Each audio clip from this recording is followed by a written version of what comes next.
I wanted to come at y'all and just talk to y'all for a few minutes about the Nipsey Hussle Memorial service, and actually his procession is going on right now. If you're a first time listener, go ahead and hit the like button and the subscribe button, and then you'll receive my videos whenever they come out.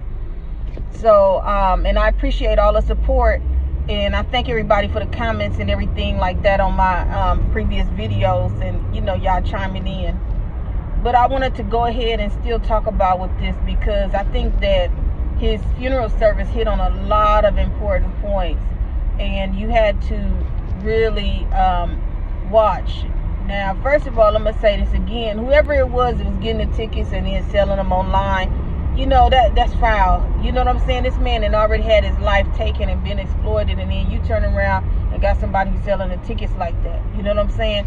It's one thing to be reporting on what's going on with somebody when it's some obvious shenanigans going on, but then it's another thing when you out here trying to scalp tickets. And I mean, come on. We got to have some sense of pride and decency about ourselves. You know what I'm saying? No matter what race you are, you should have some type of pride about yourself. But the other thing that I wanted to just bring up is that there was, if you didn't get a chance to see it, there were several entertainment people that were there, like Marshall Ambrose. I think I can't pronounce her last name. But I was wondering when I seen her if she's from Eritrea or Somalia. Now that I'm thinking about it, I was wondering. I said that I wonder if she has some of the same ancestry.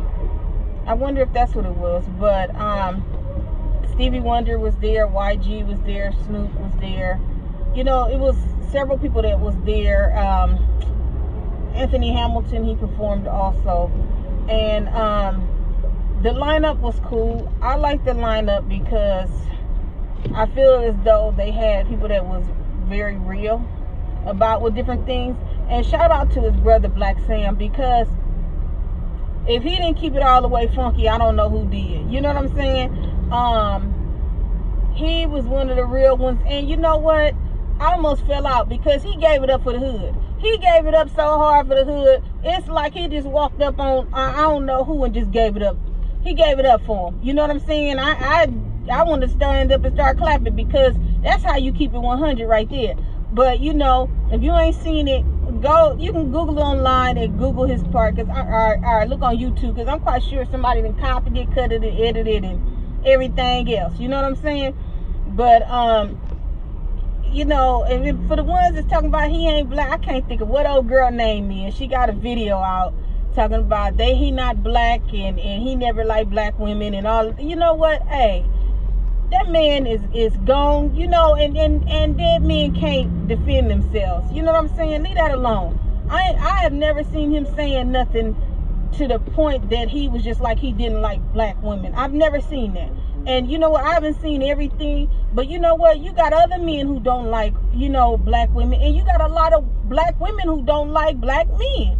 Point blank, period. You know what I'm saying? So I digress back to his service. I'm not finna get off on with that, but people come up with some crazy stuff, and the service, it was cool. It wasn't no problems down there. Didn't nothing break out, which is a good thing. So the brother left, and the procession, which is going on now, because the traffic is all backed up, but it's about almost 26 miles long, which is 25.5 miles. And everybody's looking, because the news people saying, oh, it's not making sense. Oh, it's not making any sense. Well, it is making some sense, okay? You have to understand the areas out here. You have to understand LA. One thing about the gangs is that they are area and territorial, okay? And if you from here, then you know that. They're very territorial. You don't believe me? Look it up on YouTube. Google it and find out for yourself, okay? They're very territorial. But being diplomatic, because one of the things that was this brother's mission, rest in peace, Nipsey Hussle, one of his missions was to be able to unite them on a basis so that the killing would stop. so that the beef would stop, so that it would be better for these kids coming up, for the adults to be able to walk around, because you got older folks who can't walk around because they getting fired on and shot at. You got younger kids that's getting shot up and stuff like that by Master Burger and everything else. You got all this craziness that's happening that shouldn't be happening. It's over territory and over different beefs. Some of them that been here before we was even born, they've been fighting that long and arguing with each other. And he had the insight to be able to see that this needed to be stopped. So I'm saying there's meaning behind the procession that he's doing. The areas that he's going in, they're all gang areas, okay? Where he went to Watts, he rode down Vermont. That's one set that's going up down there. He got over there to Watts off of Century, I believe it is, that he went down. These are all different gang areas that he's in, okay? And of course, everybody couldn't go down there because the Staples Center, that room they was in, fit 21,000 people. Which at first the news people out here was saying, oh, we don't know, it might not be, it may be enough people, might not be. They was trying to act like it wasn't gonna be people who showed up. Well, people did show up, and it was people standing all outside, so you couldn't, and it was people standing outside early because I went and looked, okay? So, then they try to act like, well, with the procession, it's not making sense and different things like that. Well, it makes enough sense because everywhere along the way, you have people that's trying to stop his hearse to be able to just touch it, to be taking pictures with it, yelling out how they love him. And then you had the naysayers, oh, he wasn't that big. I never heard of him before. Well, you should take the time out to listen to him. And you know what? One thing about it that I do see, so I'm just going to say this. I also, going back, I commend him on that. Because as a final act, he's going through the same neighborhoods that he was through, that he would frequent, to be able to say goodbye. But another thing that I wanted to say that I noticed is that they keep trying to bring up his past. I keep noticing that. I was watching his service, but then you'd hear the reporters come on and something like that, and then they'd start talking about what he did. Well, who don't have a damn past? Who don't? And you're going to have some people, oh, I never gang bang. Well, you was smoking dope. Oh, I never smoked dope. Well, you was a hoe. Okay, you was a hoe. Come on now. I'm not trying to be funny, but before you start slinging mud on somebody else, on real talk, you got to, you got to look at your own situation. If you wasn't smoking dope, if you wasn't hoeing, if you wasn't lying on the next person or stealing their money or doing, everybody down here that did something that they shouldn't have been doing. It don't mean that you're proud of it, but don't look down on the next person because they doing it. That brother was trying to show people when he was a child, but they tried to show how he reverted and went to a man. And I think that they were very successful with that, because he was not just still hanging on the streets. He had a plan for his life. And one thing that I loved hearing was his mother was saying that she was a very spiritual person. So much so that he was even a spiritual person, and he even dealt with things on a level where they were at the service talking about ancestrals and having the ancestors to be able to walk with him. And then how he even, they did an interview, I think it was with Master P or something, and he was talking about how this brother had a vision board. And if you don't know, a vision board is something that everybody should have, okay? A vision board is like, you can do paper cutouts, you got magazines, papers, you can send off pictures off the internet, all the things that you want for yourself. I don't mean if you want 2 pairs of Chucks, you want a Victoria's Secret gift card. I mean things that you want for yourself. Because sometimes when you can visualize things, you draw those things to you, okay? You draw them to you. And it is something that does happen. I've done several vision boards. I have. And I go back and I look to see if things have occurred or prospered from what I put up there and I have desired, okay? But I thought that was very interesting, and also the fact that it was noted that the brother always he always had a book with him, or was asking people if they read different books that he had gave them. I think that that's amazing. Amazing. You know? And then people, you know, one thing that I was looking for to find out, what is it that happened? What is it that clicked in him? Because if you didn't hear, you didn't see, or you didn't know, he was a valedictorian at his middle school. He's a valedictorian. Okay, if you're still in school, you might not know. If you're not in school, then you look. Anybody went to school? Let me tell you, to be the valedictorian, you have to have a very high GPA. You gotta be somebody that's really outgoing and different things. Like it's like a criteria, okay? So this boy had this. He had that. So with him having that, it shows the potential that he had. His brother Black Sam, shout out to him, because like I said, he really gave it up. I mean, he put it down. He was like, that's on the hood. Man, that dude, the way he was talking was not how you'd have thought, you know, based off of his look. I'm just saying. So, he was talking, he gave a story about how Nipsey had built a computer. Like, man, are you serious? How the average person wouldn't even know what to go and get or to do to be able to build a computer. They wouldn't know. The average person wouldn't know. We know where to go. You can go to Best Buy, maybe Target, they have a sale and get you a computer. The average person don't know how to build no computer. I mean, this is how intelligent he was. This was back in the early 90s, okay? Because he was born in 85. This was back in the 90s that he built a computer. If you think back to the 90s, wasn't no computers out like that. I mean, it was computers out, but it wasn't like, you know what I'm saying? I'm thinking to myself, I wasn't even thinking about building no computer. So, I mean, and I know the average person wasn't. No, they wasn't. Okay? I don't know what year in 90-something, but he said that they, you know, I'm just guessing because he was born in 85. He had to at least be, by the time he got to middle school when he doing that, you know, so he had to be almost a teenager. So probably like 96, 97, I don't know.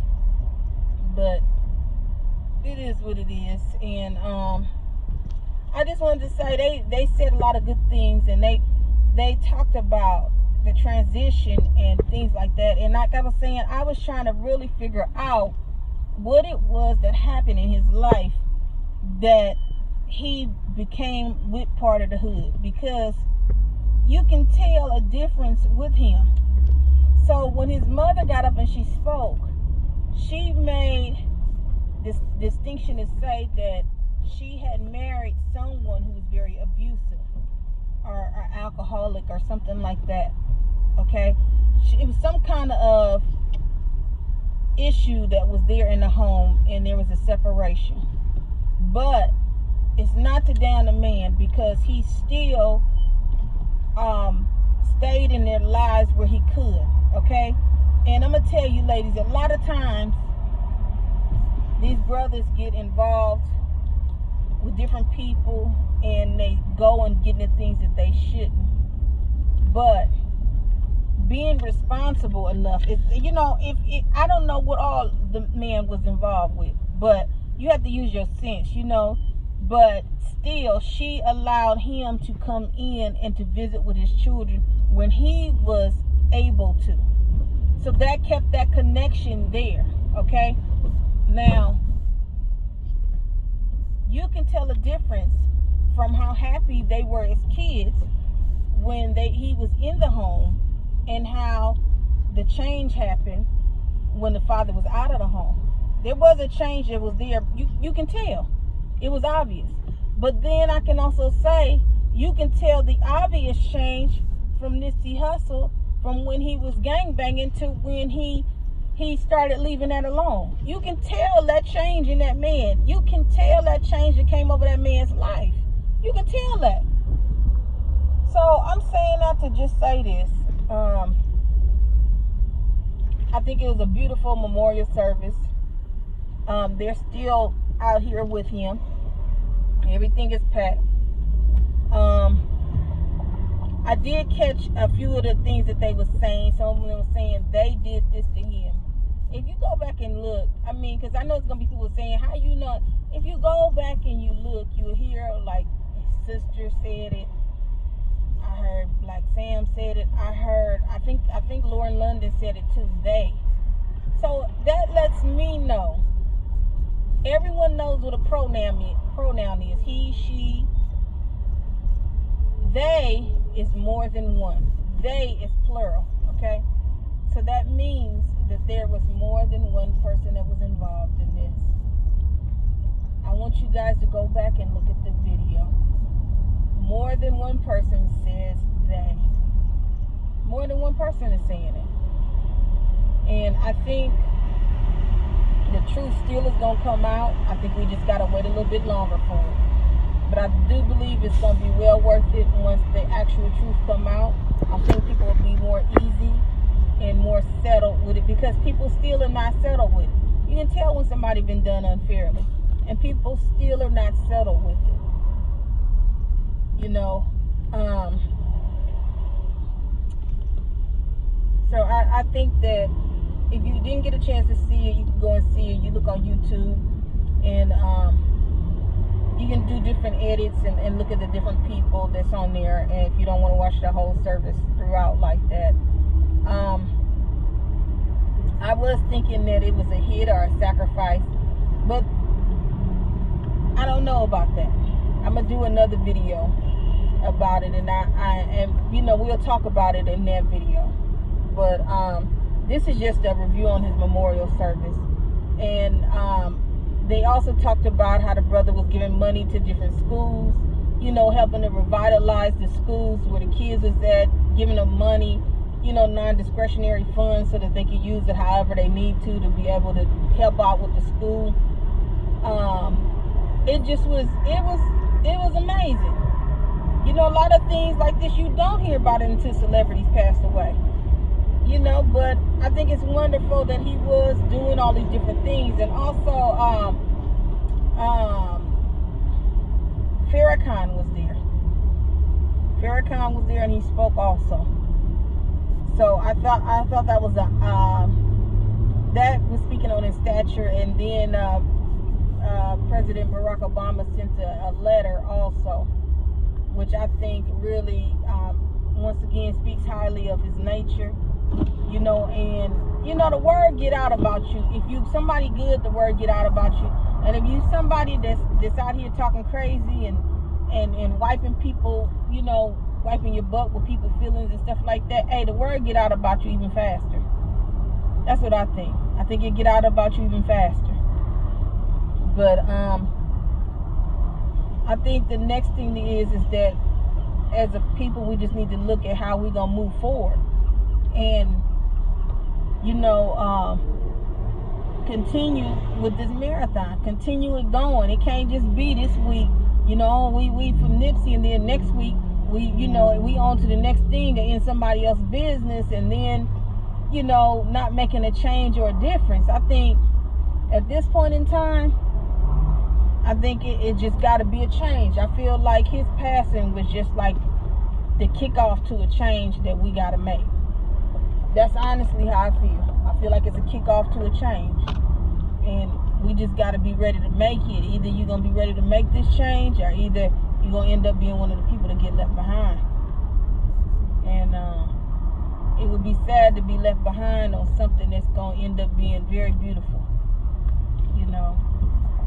The other thing is that we got to, going forward, we got to look at these hood politics. And I think that it's starting here because a lot of places mimic and dictate LA. Whether it's for good or for bad, you know, they mimic it. And some stuff, you know, like it's like your parents say, you know, do what I say and not what I do. You know, and a lot of things from out here don't need to be copied. They don't. Ain't no need. Small towns should have no gangbangers. If you a small, it shouldn't be no gangbangers out there. It shouldn't be none. And if you know somebody that moved from the city down to a small place and they trying to gangbang and stuff, man, they ain't legit. No, they ain't legit. Because the average gangster, when they move away, they trying to move away from the troubles. They ain't trying to go no place else and start nothing. and getting them cracking. They want peace. They want peace. It's the average gangster. That's the average person. Look, the average person that then had to deal with some kind of problems. They just want peace. When they move to another little spot or something like that, and they moving out of their city they grew up in, they want some peace. So I'm saying that to say, you know, we need to really check these hood politics. I'm hoping that these dudes get it together, because they're going to have to be the ones to stop it. They the ones who got it started with all this shooting and drive-bys, and they're going to have to be the ones who stop it. They're going to have to be the ones. And really, my opinion is, because, you know, you see a lot of these OGs up here talking, you know, doing video, doing interviews and stuff like that. You know what they should have to do, in my opinion, to be able to make up for starting beefs and continuing the beefs and stuff? Man, they should make them walk these streets every day, making sure people safe. They should make them walk these streets every day until this beef is squashed. And I don't mean in one hood, I mean in every hood. Because every hood done had somebody where people done lost they folks because of some senseless act. They should make all of these known gangbangers, make them all walk the streets, man. Make them repent for what it is that they did. They owe the community. They owe the community. I'm not saying you can't be in your gang, but you owe the community apologies, man. Y'all owe, man, look, let me tell you. They owe Nipsey Hussle family a great apology for taking him like that. They owe that man that. They owe his family that. But we got to be able to find some kind of resolution, and maybe it's better it's starting in LA, and maybe, you know, it'll be an inspiration for some of these other places to be able to say, hey, you know, we need to get on board with this. You know, we need to be able to make sure that we calm this down for these next generations. Not to get so much to the point that you're too old that the other people, the younger generations, don't want to listen to you, because that's what's happening. That's being 100. That's really what's happening. You got a lot of the younger ones that ain't finna listen to the older ones. They figuring that they done punked out, so they ain't listening to their OGs now. And a lot of the OGs smoked out, shermed out, and everything else, and you still had a small percentage who want to come out here and bang, and they ain't learned nothing. Well, I ain't gonna hold y'all, but that's my 2 cents about the memorial service. Once again, you know, rest in peace, Nipsey Hussle. I think it was a beautiful service. They went all out for that brother. And I think LA, we handled it with class. We went down there and we didn't act no fool. And once again, it's going to be a very great loss to the city. You can tell the heaviness that's in the air. And, you know, one love. That's all I can say.